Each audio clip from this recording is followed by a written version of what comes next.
Start recording. Oh, stop. Start virtual camera, right?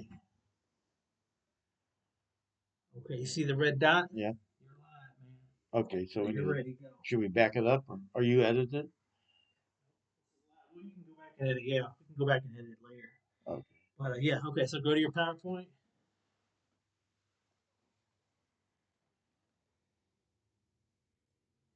right here. Go to your slideshow.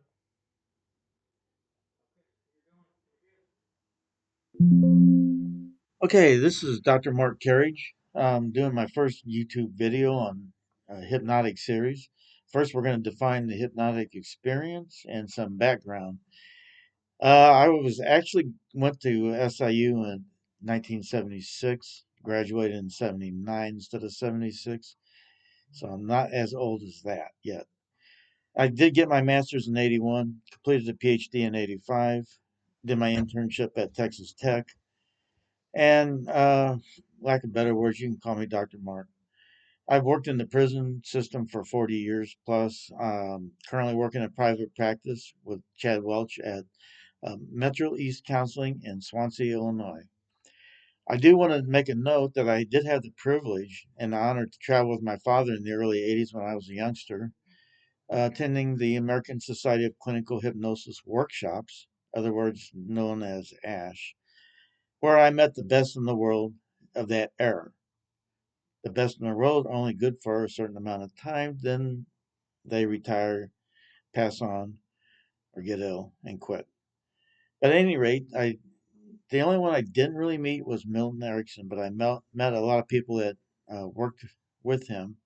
I also want to say that a lot of people, professionals, invested in me over the years, and I'm giving back. And this is just one example. So, Matthew is in the room. Did you want to introduce yourself? Oh no, I'm good. I'm here now. You He's good? here. Okay, and that line stands for everything he's done in his career. So, moving on, we're working on a brief series of discussions on hypnotic experience. I had to break it down into 5 parts, or we'd be here all year. So, today we're just going to look at defining the hypnotic experience, some key elements. Later, we'll go to more key elements, simple inductions, classical techniques, and why the thing works. For the people that say it doesn't work, we will be explaining why it does work. And then once I get one done, I'll be releasing it. So, moving forward, with a brief definition of hypnosis, it's not this magical, mystical experience that everybody thinks it is. And it's not the hokey pokey stuff you go to a carnival dinner with, and the guy puts you in a trance and makes you quack like a duck. We're talking about for a clinical hypnotic experience. It's essentially consciously focusing on attention and with some selected either internal or some external stimulus, which means you're focusing on something, usually consciously, and then being interrupted in that stream of consciousness with the focusing, suspending the current stream of consciousness, thus accessing the unconscious process. We'll be explaining this more, but all this just creates a more affect uh, response to the mind body processes of self, really. So immediate consciousness is temporarily suspended as you're creating a dazed experience. So there are many forms and levels of the hypnotic experience.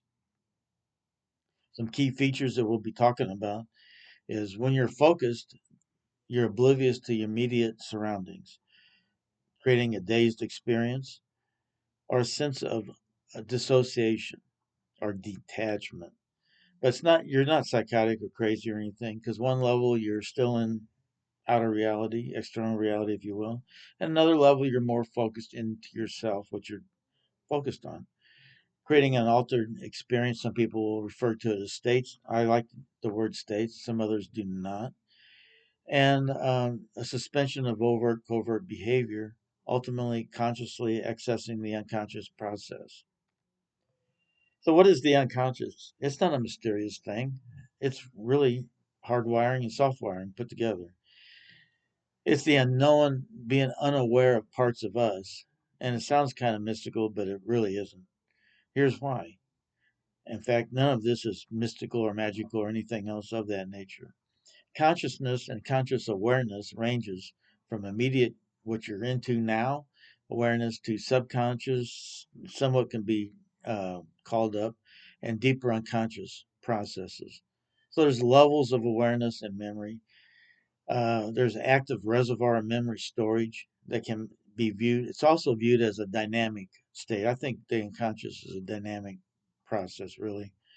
So it ranges from immediate awareness, subconscious, to the unconscious material that's out of awareness. And you're going to have to squint on this slide. I just do basic slides. I don't have any acrobats on my slides or anything. But we got to talk about imagery. If we're going to talk about the unconscious process and in the hypnotic experience, we really need to get into imagery. And so, what is that? It's poorly, really poorly defined. All these last 100 years, it's not really defined that well. So we can define it as a pretend imaginal process utilizing all your sensory modalities from visual, hearing, which is auditory, olfactory, taste, and kinesthetic, which is feeling and movement. And it's stemming from the unconscious process. Typically, imagery is connotated with like internal visualizing of something and within one's mind. So, but for the best results in imagery, you want to try to tie in as much modalities as the client has actively, that is most actively frequent for them in terms of use. Originally, it was deemed as just a visualizing process, but now it's more of an envisioning process with all the sensory modes. Because what happens if somebody said they don't visualize well at all? Then you have to go with auditory and the other ones. So imagery is the internal visualization of something within one's mind. So we like to use as much mental representations as possible. So when constructing and using imagery techniques, it's emphasized to use all the modes you can for the best results. That is. So imagery, the reason we're even talking about it, because it's involved in most hypnotic interventions. And actually, I think hypnotic elements are in most therapeutic interventions anyway, if you can identify them. So hypnotic behavior involves imagery and numerous interventions, even mindfulness. Simple mindfulness is hypnotic. I once said that in the audience. Half the audience loved it, the other half hated it. Okay, so some more on imagery. Again, it's internally, mentally envisioning some selected stimuli, something. And mindfulness is the focus of attention on something. I could go into all the details of the mindfulness uh, definitions. Essentially, uh, technically, it would be focused attention with suspended judgment. In other words, you're not making critical judgment on whatever you're perceiving. It's acceptance of immediate present reality and experience. Um, being aware of the present moment. So, mindfulness is basically the ability to be present with your experience without critical judgment. We can go on and on and on, but it's the awareness of the here and now. So much for mindfulness. And we did come up with multiple levels of mindfulness into the hypnotic realm as well. Dissociate, dissociative characteristics. Dissociation is simply a sense of detachment. With at one level, you're externally involved in reality. You're not psychotic or crazy or any of that. At another level, you're still focused on something. We all dissociate all day long, every day. We also go in and out of hypnotic trances all day long as well. So when you're internally absorbed into something or focused on something, you have that heightened focus on a specific something, which we like to call stimulus. You're the fixation or the fixated focus of attention is what it is. Now we're really talking about hypnosis. But at any rate, when you're suspended in immediate conscious awareness, we like to call it dissociative. So at times, if a client or yourself or anybody is dissociative, that means they're oblivious to the immediate surroundings of the external reality. And so both processes of imagery and dissociation are involved in the hypnotic experience, and many also like to include relaxation. So, back to defining what the hypnotic experience is, there are any number of definitions and forms of theories ranging from the state dependent stuff, like you're in a trance state, to the non trance state people like T.X. Barber, who thought that actually he was a prominent professional who his whole theories were based on hypnosis is not a state of experience. That gets us to there are so many different theories of hypnosis. We'd be here all night talking about each one. But just for the sake of this venture, let's talk about the nature of the hypnotic experience crossing both ends, both state and non state, in case you read something saying, well, he said it was state when this person said it's non state. So the hypnotic state is viewed really as a dazed state, if you will, a dazed experience involving internal focus of attention and on some selected stimulus or something, thus creating a dissociative response. And of course, you're oblivious to immediate surroundings, which is why some people like to call it a state trance. One's attention at one level is suspended, creating an effect through the mind body, and another level is still in immediate awareness, but oblivious to stuff. The key elements include one level of focused attention or heightened awareness, fixation of attention, suspension of current reality and immediate awareness, oblivious to current surroundings, and often creating what they call catalepsy or rigid immobility of limbs, thus creating an altered experience, state of a conscious, which paradoxically involves the unconscious process. And so by doing all that, he created a dissociative state or response. At one level, again, you're detached. At another level, you're not, because you're not crazy.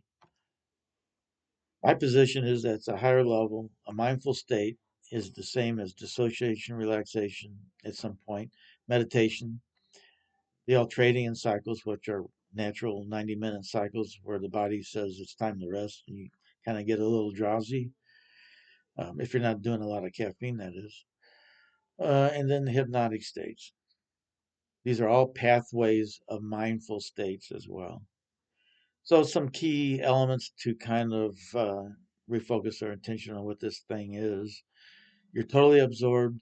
Your attention is at a high level of concentration, suspension of immediate awareness or attention, oblivious to the current external realities, rigidity and immobility of limbs. In other words, you're not paying attention and your arm or hand could be sticking up straight.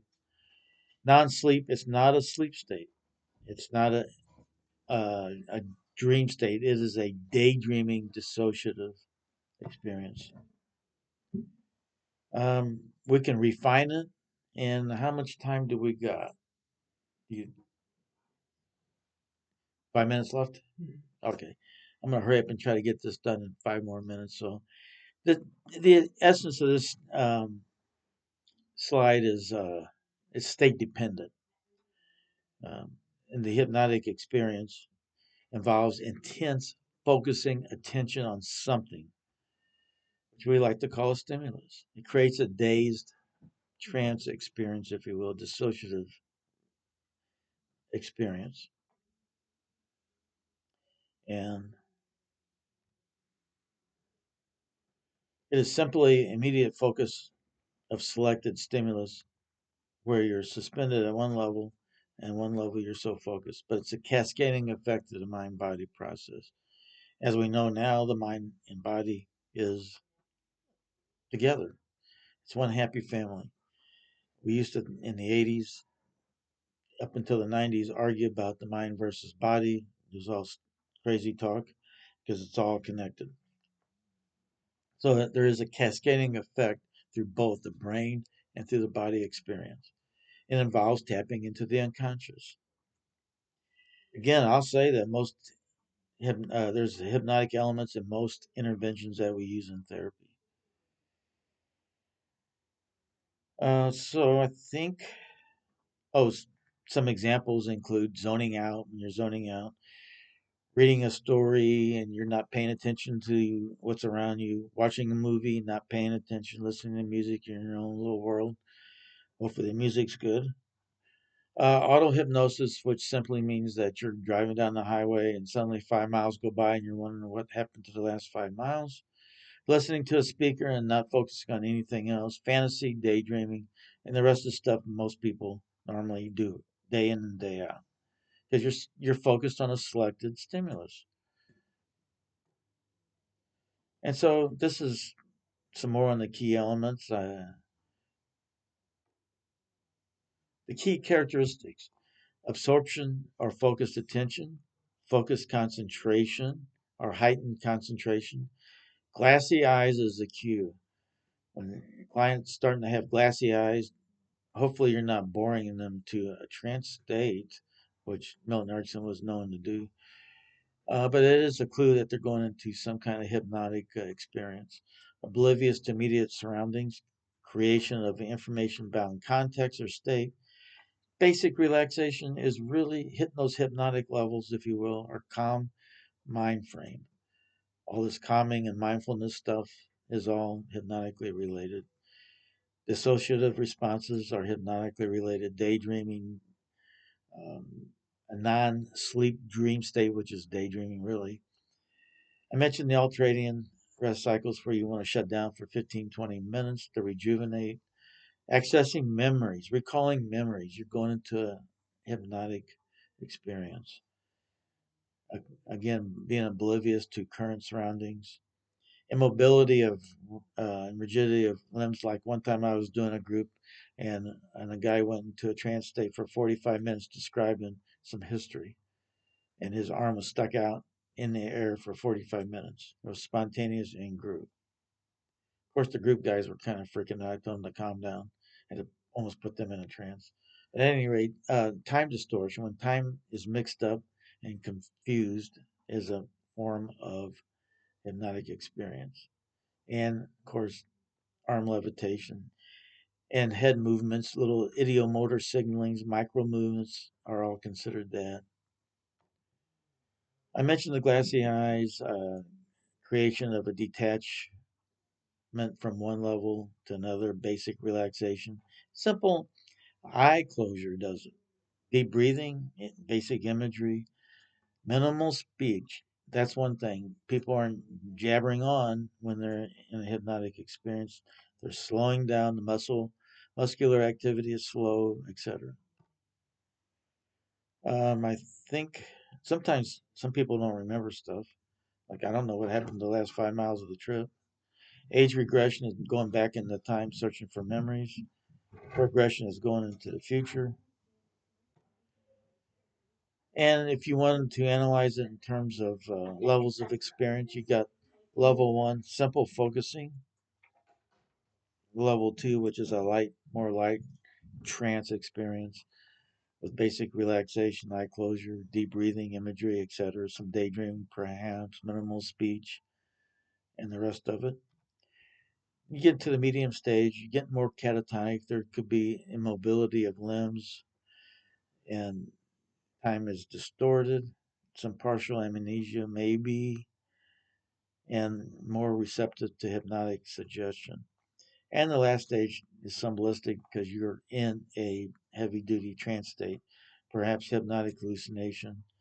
You might be going back in the time as if you were revisiting those memories and you were actually there, going into your future, experiencing that, and other really heavy duty, um, deeper stage stuff. So the myths, it's not evil. You don't lose control. The subject does not lose control. You're in control. The subject is in control all the time. Is their experience, not yours, as the operator. You're not weak or gullible. You're not prone to divulge secrets. Um,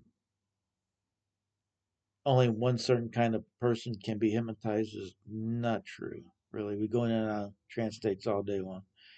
Trance equals therapy only if you're operating and using interventions, and it's not a sleep state. So the facts are some of the opposites of what I just said. I want to emphasize that when you're working with a client, they are in full control of their experience. You're just a guide. And so, some concluding thoughts. We're trying to develop this model. I call it the meta cybernetic focused attention model. I have to use all those words to make it fancy. Bottom line is focused attention. That is the bottom line across any of the theories you will read. And you're creating a dissociative experience, interrupting the immediate ongoing awareness that you were in, suspending that immediate awareness at one level. And I provide a bunch of references. Any questions, send me an email. Do not call me because I do not answer my phone anymore. Subscribe and make comments, yes. This is my first YouTube deal ever. Do what now? Gotta go to OBS and end the show. All right, go to OBS, the little red dot, and hit stop recording.